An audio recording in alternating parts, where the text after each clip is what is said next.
the censorship industrial complex remains almost entirely intact. In Europe, Australia, Britain, Brazil, and other nations in the West continue to seek new forms of censorship and information control, including digital identification tied to social media.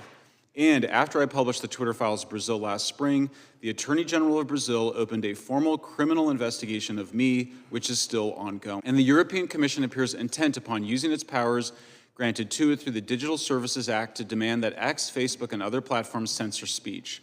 The Commission last year threatened to fine X up to 6% of its annual global revenue for failing to crack down on so-called false information and not handing over its data to small committees of experts chosen by the Commission to decide what is true and false. To be sure, the momentum is with us, the free speech advocates. We've won a number of important battles over the last 2 years. But it's also clear that many governing and media elites worldwide view expanding censorship of online platforms as a must-have, not a nice-to-have feature of global governance.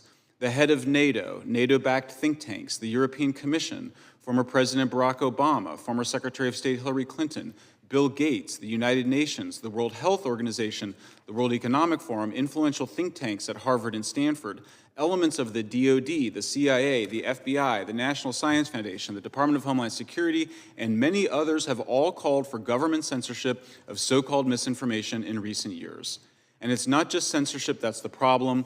The problem is that deep state agencies within the US government have for 2 decades sought to gain control over the production of news and other information around the world as part of ongoing covert and overt influence operations, and that after 2016, multiple actors and several deep state US government agencies turned to the tools of counterterrorism, counterinsurgency, and counterpopulism against the American people.